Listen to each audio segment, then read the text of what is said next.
하나님 중심적인 신앙관을 가지기를 원합니다. 은혜를 베풀어 주시옵소서. 주님께 이 모든 걸 맡기고 감사하며 예수님의 이름으로 기도 올려옵나이다. 아멘. 오늘 이제 지난 시간까지는 사막에서 온 편지를 다 마치고 이제 오늘부터는 이제 새로운 책을 한 권을 우리가 선정을 했어요. 그래서 이제 프란시스코 성자, 성 프란시스코 성자의 이제 그 모든 가는 여정에서 한 단락에 대한, 근데 이제 굉장히 이 단락은 이 성자께서 가시는 길에서 획기적인 그런 어떤 사건과 일을 만나는 그런 단계입니다. 그래서 전체 내용은 이제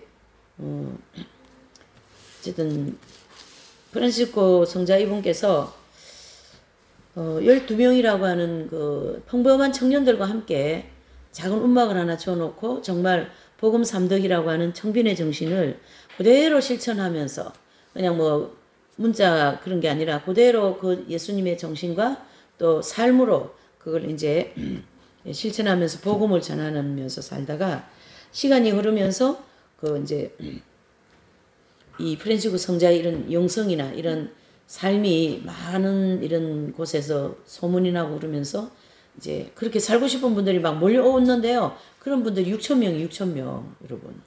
세계 석학, 세계 뭐 학자, 그런 분들이 다 몰려온 거예요. 그래가지고 이제 본래의 프란시스코 성자께서 세우고자 하는 수도회, 내지는 그 공동체에 대한 그 정신이 다 무너지는 그런 어떤 성장 단계에서 그런 과정을 통과하게 하시는 거예요. 이 성자에게. 이제 그 내용, 그 토막 한 토막을 여기다가 좀 책으로다가 엮여진 내용인데, 제 책은 이거 오래전 옛날 거, 엄청 옛날 거. 이건 얼마짜리냐면요. 2,000원짜리. 이거야말로 30년 됐어요. 2,000원짜리. 지금 10,000원짜리입니다. 예. 세월이 그만큼 흘렀습니다, 여러분. 그래도 이분의 영성은 계속 우리에게 다가오고 있다. 이래 볼 수가 있어요. 그래서 이제 처음부터 한번 우리가 이제, 그래서, 독서수련, 요번에 선정한 책은 가난한 이의 슬기, 예, 프랜시스의 영성.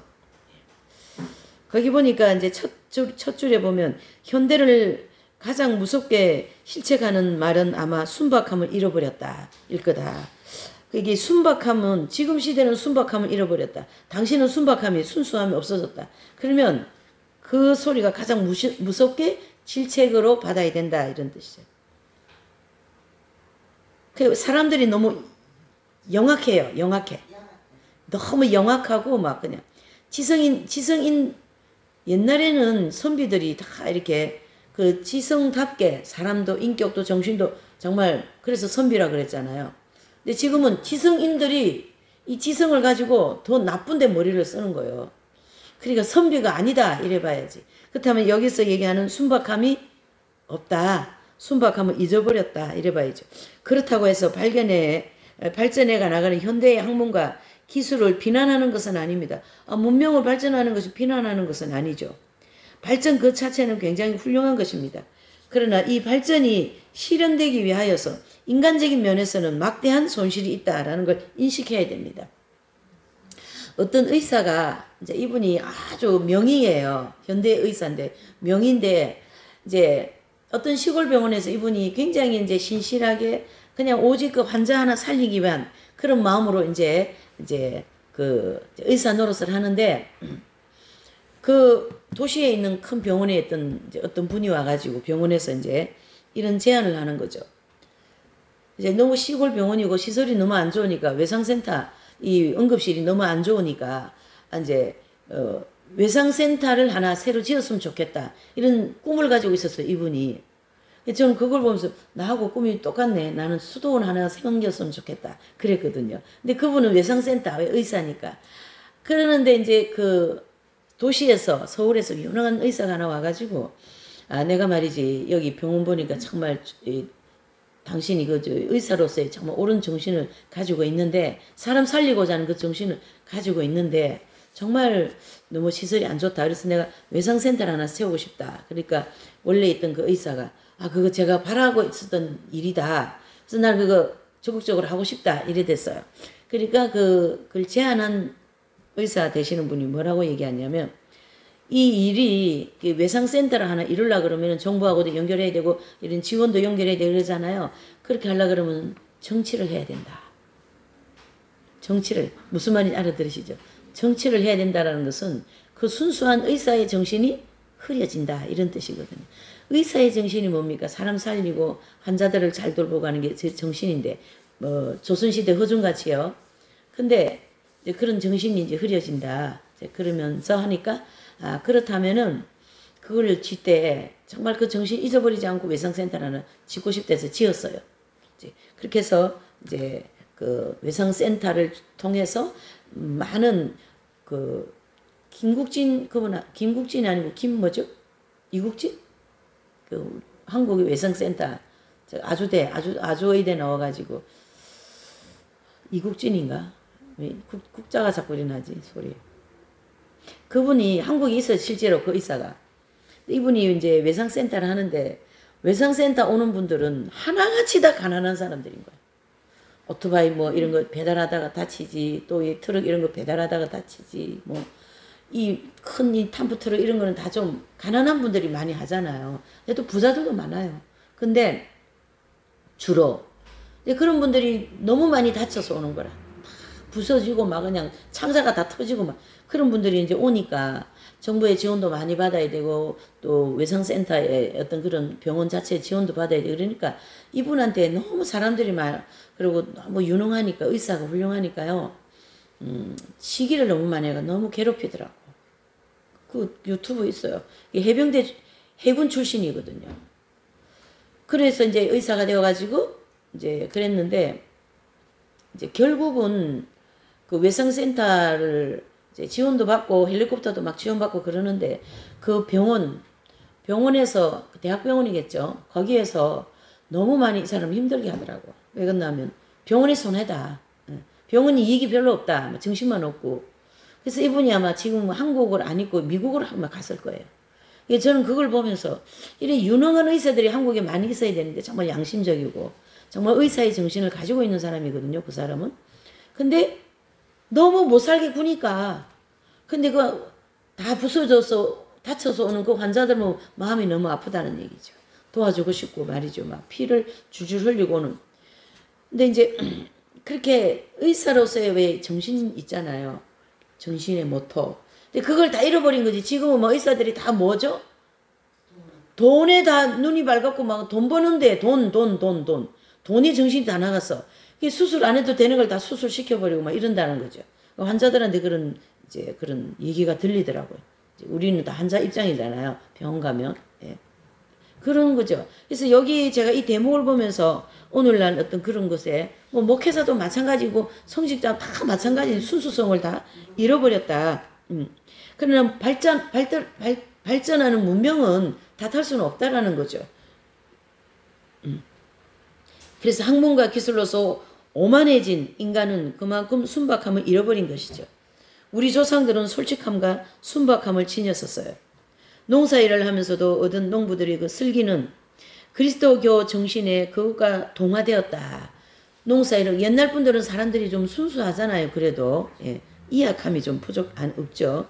물론 우리 조상들 중에도 많은 이들이 그리스도교 정신보다 땅을 더 많이 소유하고 있었으며 은총보다 물질을 더 많이 생각했을 것은 있지만 그러나 그때 사람들은 신앙에 깊이 뿌리를 받고 있었고 그때의 신앙은 인간의 성실성이라는 어떤 그런 튼튼한 기초 위에 세워졌다.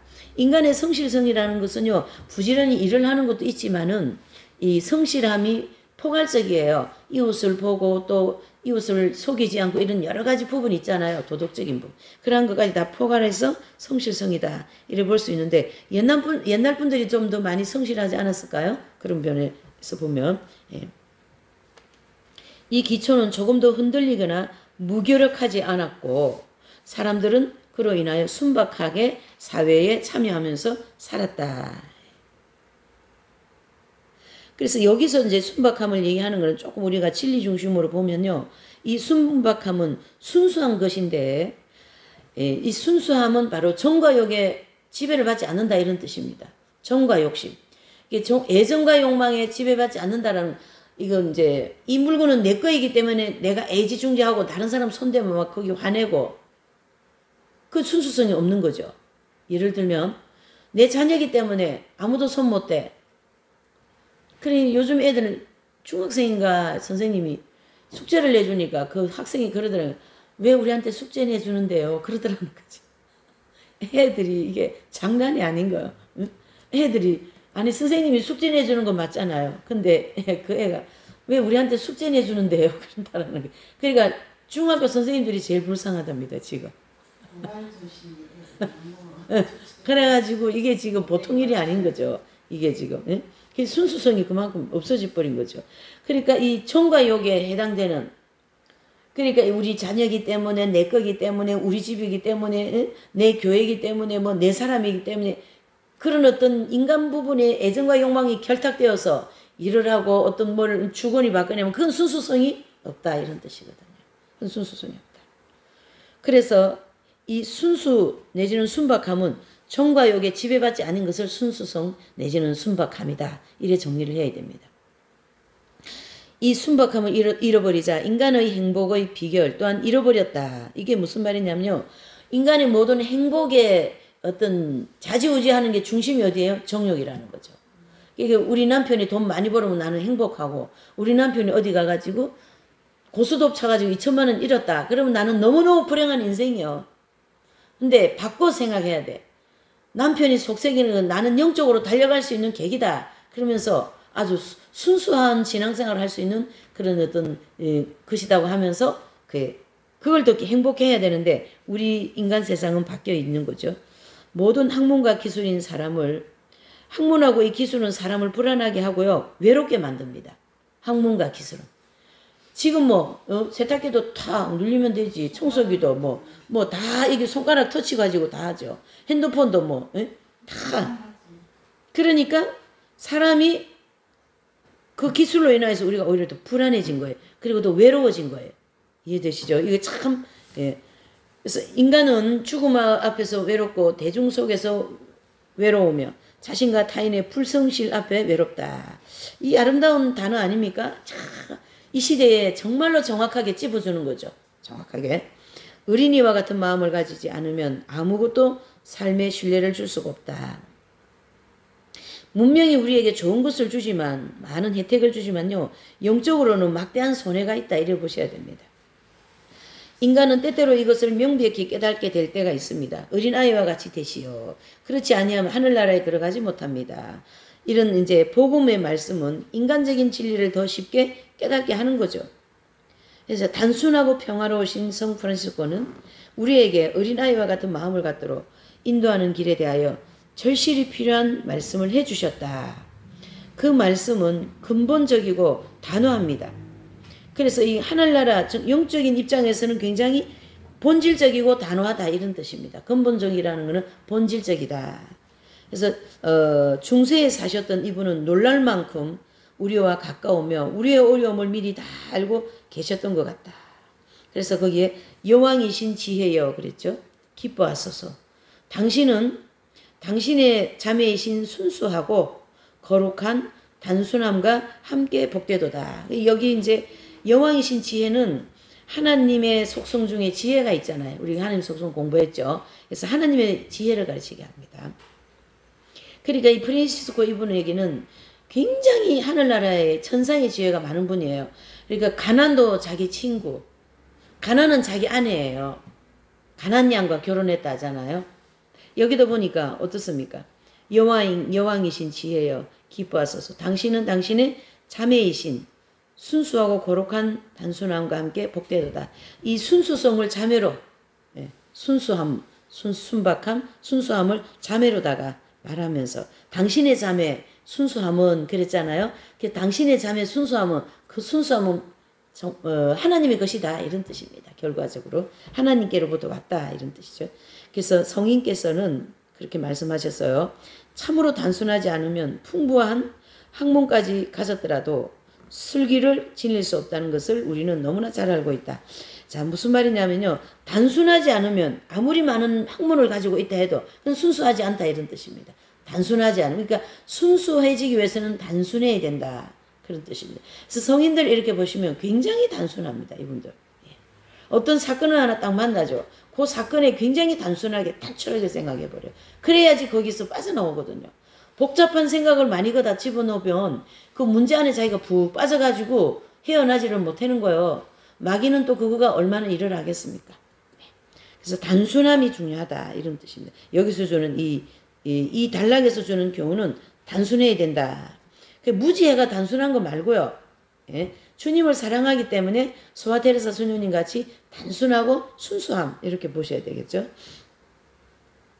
아시시의 가난한 자보다 누가 더 쉽게 참된 단순을 가르칠 수 있겠는가. 그래서 이 소책자, 이 가난한 자의 슬기라는 이 책자는 성 프란시스코의 슬기, 즉 그분의 영혼을 그리고 주님과 인간 앞에서 그분의 깊은 내적 자세를 묘사하고 있다. 이 책이 프란시스 성자의 내면을 그대로 드러내놨다 이런 뜻이에요. 그래서 참 깊은 내용이 많겠죠. 주님과 인간 앞에서의 그분의 그 깊은 내적 자세를 묘사하려 합니다. 전기를 쓰려는 것은 아니지만 성실히 기하려는, 그러니까 이 책은 프란시스 성자의 전기가 아니죠. 이거는 하나의 그분이 가는 과정에 있었던 일을 기록한 책이다 이런 뜻이고요. 단순한 역사적 서술보다 문학적이지는 못하지만 좀 더 내적이며 좀 더 깊이 있게 서술하기 위해서 정성을 다하려 한다. 자, 외부적인 사건으로부터 시작하여 그 영혼을 관찰하면서 성인의 생애를 살펴보려고 합니다. 이 외부적인 사건은요, 현실적인 사건을 가르치게 합니다. 프란시스 성자 발 앞에 당장 불이 떨어져 있는 그 사건을 중심으로 일어나는 일들이거든요. 그래서 이 현실적인 문제가 프란시스의 영혼에까지 깊이 연결이 되어버립니다. 그것을 하나님 중심적으로 하나하나 해결해 나가는 그러한 어떤 지혜를 이제 볼 수가 있는 거죠. 이러한 방법은 흔히 필요하며 또한 일반적인 것이다. 이렇게 하여 내적 보화를 발견했을 때 이것을 충만히 느낄 수 있도록 표현하려고 노력한다. 이 내적인 지혜, 보화는 뭐냐면요. 여기서 내적인 보화라는 말은 영적인 지혜를 가르치게 합니다. 그래서 성인들 이렇게 가만히 들여다보면요. 굉장히 영적으로 기발하게 접목을 잘합니다. 이제 그런 지혜를 가르치게 하죠. 이러한 방법은 흔히 필요하며 또한 일반적인 것인데요. 그 풍요함을 손상시키지 않는다면 우리가 말하는 역사적 서술 방법이 아닌 다른 방법을 사용할 수 있을 것입니다. 그래서 이 책의 여러 가지 문체는 문학적으로보다는 영적인 면이 진지하게 표현하기를 원했기 때문에 프란시스코의 체험을 독자에게 두 가지 면으로 보여주고 있습니다. 하나는 태양의 넘치는 빛과 자비하심에 대한 체험이며 다른 하나는 철저한 이탈을 통한 밤의 체험이다 그랬어요. 그래서 태양이 넘치는 빛, 자비하심 여기는 하나님의 은혜를 가르치게 하고 철저한 이탈을 통과하는 밤을 체험한다. 여기는 영성의 밤, 즉 세 번째 연단을 가르치게 하는 거죠. 그래서 이 두 가지의 체험은 분리될 수가 없는 거죠. 하나님의 빛과 그 영혼을 더 많이 빛 가운데 즉 정화시키기 위한 하나님의 이탈, 자신의 이탈이죠. 하나님 이탈이 아니고. 그래서 아시스의 이 가난한 자의 슬기는 우리에게 당연한 것으로 보이고 빛나는 것 같이 보이지만 위의 두 가지의 일반적인 법칙에서 예외일 수는 없습니다. 이 일반적인 법칙에서 예외일 수 없다라는 것은 누구나가 다 이런 과정을 통과해야 된다 이런 뜻이에요. 누구나가 다. 그래서 이 슬기는 체험과 실현의 열매였으며 자, 이 슬기는 체험과 실현의 열매였다. 바로 이 슬기가 바로 지혜잖아요. 이것은 지혜는 이긴 자가 되는 지혜다 이런 뜻입니다. 이긴 자가 되는 지혜다.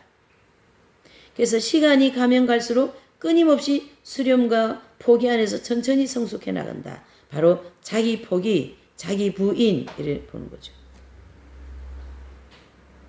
그래서 여기 이제 수렴이라는 것은 수련을 가르치게 합니다. 비정을 가르치게 합니다. 그래서 어렸을 때도 어렸어도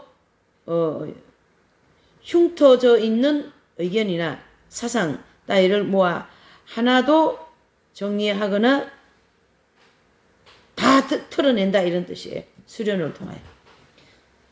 자신이 창립한 수도회가 뒤흔들리는 위기를 당했을 때 성 프란시스코의 자기 자아 포기는 극치에 달했어요. 그는 이 위기를 인하여 극심한 고통을 당하게 됩니다. 그래서 이 책은 시련 동안의 성 프란시스코의 그 괴로움을 그대로 보여주고 있고, 또 성인은 이 비탄의 상태에서 구원을 체험함으로써 슬기를 발견한다. 여기 시련 동안은요, 세 번째 연단 가는 과정이고, 비탄의 상태에는 아담의 비탄을 가리키게 해요. 원죄, 자기 속에 깊이 로마서 7장같이 깊이 뿌리를 내리고 있는 그 원죄. 예. 그러면서 구원을 체험한다는 건 하빌의 경지에 들어가는 것을 얘기합니다. 그래서 여왕이신 슬기여 기뻐하소서, 주께서 당신을 구원해 주시기를. 이렇게 성 프란시스코 성자는 슬기 자체가 구원되어야 할 필요가 있음을 깨달았으며 구원의 슬기만이 존재한다는 것을 깨달았다. 그러니까 구원을 받은 모든 사람은 이런 지혜가 있다는 걸 깨달았다, 이런 뜻이에요. 이 책에서 이야기할 위기의 출발은 이미 이제 우리가 아는 것처럼 형제회의 급진적인 확장과 함께 형제회 안에 학자들이 다수 입회한 데서부터이다. 이 새로운 상황을 적응하기에 어려운 문제가 제기되었어요. 그래서 거기서 몇 명이나 들어왔다고요? 6천 명이 들어왔어요. 여러분, 6천 명. 예. 많은 형제들이, 12명의 형제들이 살아왔던 것과 똑같은 조건 아래 살 수는 없는 거죠. 그래서 하나님은 프란시스 성자를 통하여 새로운 수도원을 세워서 새로운 질서를 지금 잡아가는 과정의 과도기입니다. 이 과정은. 그러니까 여러분, 6천 명이라는 모든 사람들이 어찌 프란시스 성자같이 그냥 맨날 안 먹고 그렇게 그 움막 같은 데서 그 추위에 뼈가 있잖아요. 뼈가 이게 다 녹아내리는 것 같다는 게 너무 추워서 그 움막에 들어가서 끄적대기 한 개 걸치고 앉아서 기도한다고 하니 그런 삶을 어찌다 6천 명이 다 살 수 있냐, 이런 뜻이에요. 이거 하나님이 다 알고 계시는 거예요, 이 상황을. 그래서 이 과정을 지금 프란시스코 성자에게 통과를 시키면서 거기를 손을 떼기를 원하는 거죠. 그래서 6천 명의 많은 형제들이, 12명의 형제들이 살아왔던 것과 똑같은 조건 아래 살 수는 없었던 거죠. 또 다른 문제는 학식 있는 사람들이 많이 들어왔기 때문에 창립 당시에 그 이상을 공동체 안에서 새로운 생활 양식을 맞출 필요가 없었던 거죠. 예. 자, 12명은 그냥 평범한 청년들이에요. 공부도 뭐 많이 안 하고. 예? 그러는데 아시시에 있는 청년들 있잖아요. 근데 이 지금 프란시스코 성자의 위대한 영성을 보고 쫓아온 사람들은 다 당대의 학자들인 거죠. 그러니까 똑같은 양상을 적용하기가 상당히 어렵다, 이런 뜻이죠. 프란시스코 성자는 이제 다른 문제는, 이 성자에게 또 다른 문제는 뭐냐면요, 학식 있는 사람들이 많이 들어왔기 때문에 창립 당시에 그 이상의 공동체 안에서 새로운 생활 양식을 할 필요가 없었던 점이고, 또 프란시스코 성자는 이것을 깊이 인식해서 알고 계셔요, 이 사부께서. 그러나 동시에 이것을 요구하는 형제들 중에 많은 형제들이 과장된 정신은 자신의 그것과 같지 않음을 인식하였던 것이다. 자, 여기 과장되어진 정신은 바로 애정과 욕망에 깃들어진 정신력이다, 이런 뜻이에요. 그래서 뭐 이제 우리도 큰 부동산이 있어야 됩니다. 큰 수도원이 있어야 됩니다. 집도 커야 됩니다. 뭐 이 많은 사람 다 살라 그러면 많은 것이 필요합니다. 이렇게 재산 축적이라든가 이런 걸 계속 얘기를 하는데, 거기에 이제 이 성자께서 보시기에는 뭐가 많이 들어있겠어요? 애정과 욕망이 충만하게 보이는 거죠. 예. 자기 이상에 대하여 자기보다 더 잘 아는 사람은 없다. 그는 주님께서 영감을 주신 이 생활 양식에 대하여 사명감을 느꼈다. 주님께서 주신 이 생활 양식은 뭐냐면은 복음 삼덕에 거기 하나의 덕이 뭐죠? 청빈의 덕이잖아요. 그대로 살아버린 거죠. 예. 그게 이 수도회를 세우신 그 정신이라는 거죠. 생활 양식이었다. 그래서 처음으로 하나님께 받은 영감이라는 거죠. 그게. 게다가 초기 동료들의 마음을 상하게 하는 일을 피해야만 했다. 무분별한 개혁을 하면 그 순박한 영혼들은 틀림없이 뭐예요? 당황하게 된다. 12제자들은 당황한다, 이런 뜻이에요. 자기들이 살아온 거와 지금 6천 명이 와서 수도원을 만들고자 하는 내용이 너무너무 다르니까 당황한다, 그런 거죠. 그러나 신중하게 적응해야 한다는 것은 명백한 사실입니다. 이렇게 가야 된다는 건 명백한 사실이에요. 그래서 기지와 분별력이 요구되었으나 이것이 잘 지켜지지 않았어요. 성 프란시스코는요, 동방을 여행하기 위해 작은 형제회를 부총장에게 맡겼습니다. 그러나 그분은 필요한 순서를 밟지 않고 계획성 없는 활동을 전개함으로써 그 결과 수도에는 분열의 위기까지 오게 됩니다. 큰 혼란을 빚게 되는 거죠. 이 위기는 프란시스코에게 너무나 큰 시련이었어요. 그러나 실패했다고 생각되었을 때 거기에 주님이 기다리고 계셨습니다. 이것은 프란시스코에게 있어 남김없이 정화되는 길이었어요. 그래서 마음이 뭐같이요? 마음이 이 프란시스코 성자의 이 마음이 뭐같이 찢어지는 거예요, 지금. 갈기갈기 찢긴 아시스의 가난한 자의 이 쓰라린 시련은 자신을 온전한 이탈로 이끌었다. 예. 그러니까 이 쓰라린 아픔을 통하여서 프란시스코 성자에게 주님이 지금 뭘 원하냐면 너가 세웠다고 하는 이 수도회를 내려놔라 이 뜻이에요, 지금. 예. 너가 그러니까 이 프란시스코 성자께서 소금 3덕의 정신을 그대로 따라서 수도원을 세웠잖아요. 근데요, 그것을 주님이 지금 내려놓게 하고자 하는 작업을 하시는 거예요. 이거만큼 무슨 뜻이에요? 소유 버리는 게 중요하다. 이렇게 우리는 또 좀 봐야 되겠죠. 그래서 근심과 눈물을 통하여 마침내 평화와 기쁨에 이르렀다. 가장 높은 복음적 가난의 양식이 현재의 양식이라고 프란시스코는 말했다. 참된 가난은 인성과 신성의 모든 차원에서 현실을 그대로 인식하고 받아들이는 것이기 때문에 이 가난의 정신은 형제회를 구원하는 길이다. 그리하여 형제회는 이단에 빠지지 않고 성교회 안에 내적 균형과 안전을 찾을 수 있었던 것이다. 이렇게 해서 이 책에 들어가기 전에 조금 이제 정리를 이렇게 했습니다.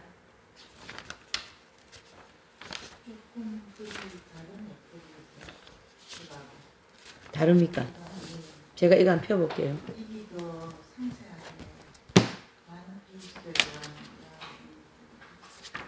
네. 저도 이거 많이 읽어가지고. 이게 내가 옛날에 공부해놨던 거라 가지고. 그 보면 성인은 말씀하셨다. 여왕이신 지혜여. 그건 다 있습니까? 예. 중요한 거 다 넣었는데. 9페이지 자기 이상에 대하여 자기보다 더 사는 사람은 다 있죠. 예. 그래서 이제 오늘은 이제 여기 머리말을 조금 했어요. 그래서 이제 다음에는 평화를 읽고, 그래서 이제 평화를 읽고 여기부터 공동체 내의 내부 분열이 일어나는데 이게 내용이 좀 있습니다만 조금 몇 장 돼요. 그래서 이제 요거는 다음 주 이제 좀 하죠. 여기서 오늘 마칩니다. 기도할게요. 하나님 아버지 고맙습니다. 이 프란시스 성자의 이 가난한 자의 슬기라는 책을 통해서 우리의 내적인 그런 그 애정과 욕망으로 순수하지 못하고 순박하지 못한 우리의 이런 내면을 좀 더 밝히 보고 또 회개하면서 정화시켜 나가는 그런 독서 수련이 될 수 있도록 은혜를 베풀어 주시옵소서. 오늘 첫 시간을 통하여 이 순수성이 얼마나 중요하며 또 하나님 나라는 순수한 사람이 들어가지 뭐 지식이 많고 똑똑하여서 일을 잘하는 사람이 들어가는 것은 아니라는 것을 다시 한번 깨우쳐 주셨으니 한 주간도 좀 더 순수하게 또 순박한 그런 삶을 살 수 있도록 도와주시옵소서. 감사하며 예수님의 이름으로 기도하였습니다. 아멘.